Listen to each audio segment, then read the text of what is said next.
This year, the FBI's Counterterrorism Division turned 25 years old. To mark this anniversary, we'll hear Assistant Director David J. Scott, a special agent who leads the Bureau's efforts to combat domestic, international, and state-sponsored terrorism, reflect on how the threat has evolved over the past quarter century and how the division has risen to meet the challenge. I'm Jennifer Lee Oprahori, and this is Inside the FBI.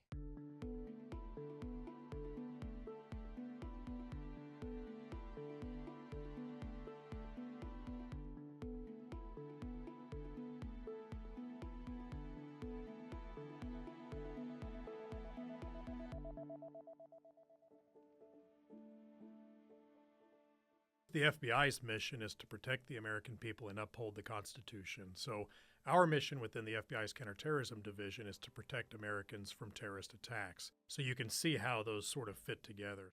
After 25 years, protecting the United States from terrorist attacks has become the FBI's #1 priority. After the fall of the ISIS caliphate in about 2017, there was a perceived downward trend in terrorist threats. And around that time, there seemed to be a lot of people that were really taking a hard look at how we were prioritizing our threats. And we were even criticized at times for maintaining counterterrorism as our top priority because there were claims out there that the threats from those foreign terrorist organizations had diminished so much that we didn't need to make it our #1 priority. And I'll admit, I even had my own doubts. I was a JTTF squad supervisor at the time and then assistant special agent in charge at a field office, and I could see that downward trend myself, and it was very obvious, and of course I consider that a good thing. If we had helped to diminish the terrorist threat, that's always a good thing.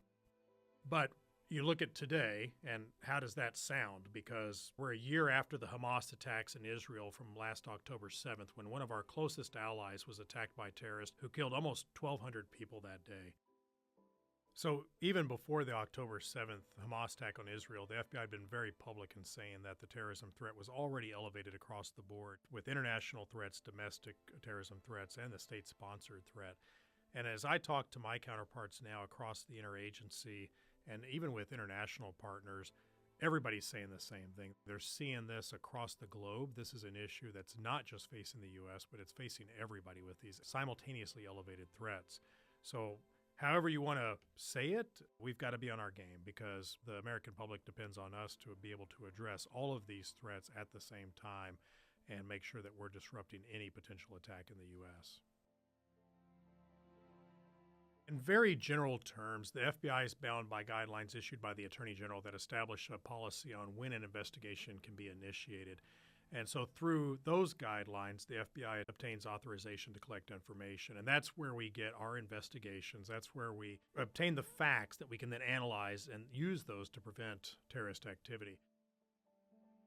We carry out the mission through a combination of the work that's done here at FBI headquarters through the Counterterrorism Division, where we program manage all of the efforts against the terrorist threat. So regardless of whether it's an international terrorism threat, domestic terrorism threat, or state actors, we manage all of that from here at headquarters.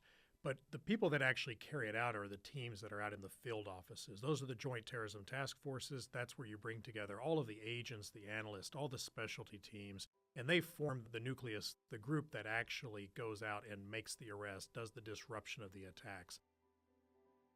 Everybody knows that the FBI has the authority to investigate federal crimes here in the U.S., but what I find interesting and what you may not know is that the FBI has authorities around the world.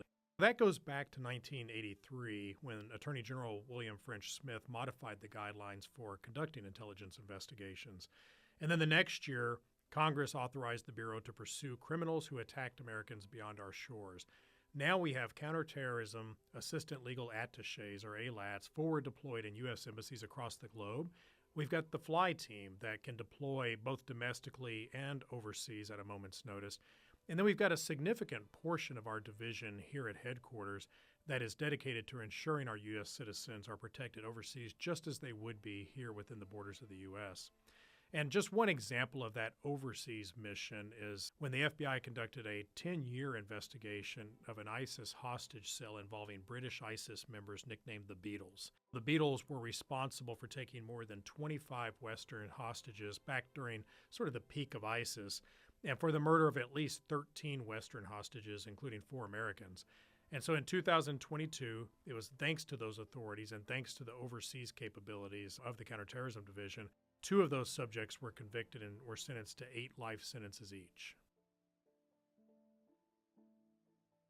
I think it's kind of interesting to look back in history. So back in 1982, there was actually a high number of incidents in the terrorist world just across the globe. And at that time, the director, William Webster, made counterterrorism the FBI's 4th national priority, and that was an increase from where it had been. So years later, the FBI established the Counterterrorism Division back on November 21st, 1999, so 25 years ago, and it consolidated many of the anti-terrorism efforts and capabilities for the first time in 20 years.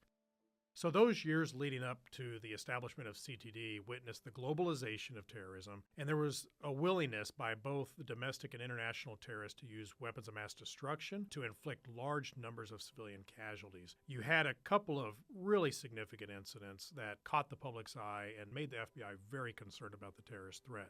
On the domestic front, you had Timothy McVeigh, who bombed the Oklahoma City Federal Building in April of '95 and killed 168 people.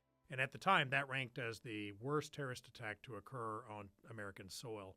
And then in the 90s, you had the February 93 bombing of the World Trade Center in New York City and the August 98 truck bomb strikes against the U.S. embassies in Kenya and Tanzania. And that killed hundreds of U.S., Kenyan, and Tanzanian citizens. And so it was actually those embassy attacks that led to the FBI creating CTD as its standalone division.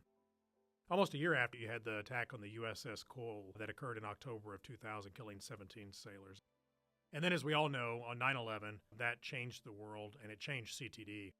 So following those massive terrorist attacks in Washington and New York and Pennsylvania, the FBI dedicated 7,000 of the 11,000 special agents and thousands of FBI support personnel to those investigations. One of those major evolutions following the 9/11 attacks was the reshaping of the FBI into an intelligence-driven organization, which really strengthened the counterterrorism operations. So then, post 9/11, as we talked about, you had downward trends, you had upward trends, like you naturally would. But then, of course, we've got last October 7th when Hamas attacked Israel. And since then, that threat in the Middle East has raised the threat of an attack against Americans to a whole other level. So I think all of this shows that we've got to be committed to remaining agile in our approach to the terrorist threat. It's continued to evolve since September 11th, and it will continue to evolve. Years after these attacks, the threat landscape has expanded considerably, and international terrorism remains a serious threat. But you've got the domestic terrorism threat as well. That remains persistent overall.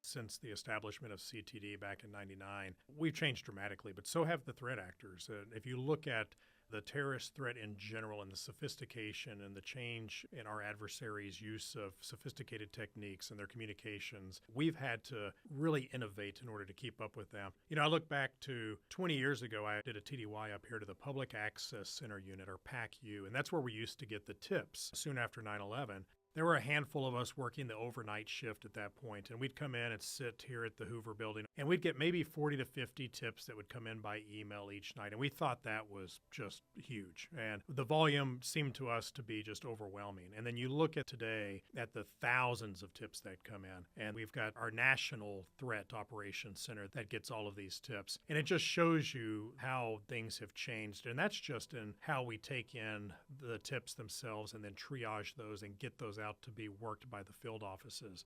I mean, over the last couple of decades, you look at the use of communications and encrypted apps and that type of thing, and we've got to work to maintain that lawful access to those sophisticated communications techniques. That's something where we have actually established terrorist use of the internet squads that focus specifically on how to go after and figure out how to disrupt terrorists that are using sophisticated communication apps to plot their attacks against Americans, both domestic and abroad.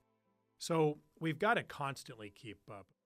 I think a lot of this really comes back to partnerships. It's partnerships within the agency. It's partnerships with our interagency partners. Without our partners across the intelligence community and other parts of the interagency, we just couldn't keep this fight going the way it has been. Same goes with our international partners. Almost everything we do involves an international partner. Any of the recent disruptions, they've all involved international partners. So that's critical as well.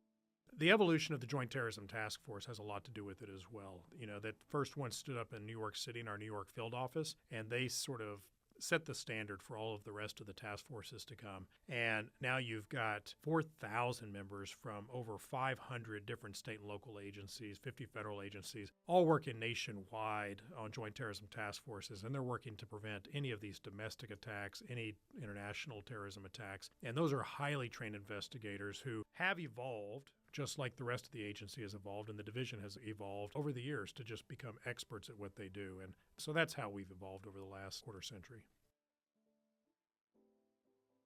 You can visit fbi.gov/counterterrorism to learn more about CTD's efforts and recent investigative successes. This has been another production of Inside the FBI. You can follow us on your favorite podcast player, including Spotify, Apple Podcasts, or YouTube. You can also subscribe to email alerts about new episodes at fbi.gov/podcasts. I'm Jennifer Lee Oberhory from the FBI's Office of Public Affairs. Thanks for listening.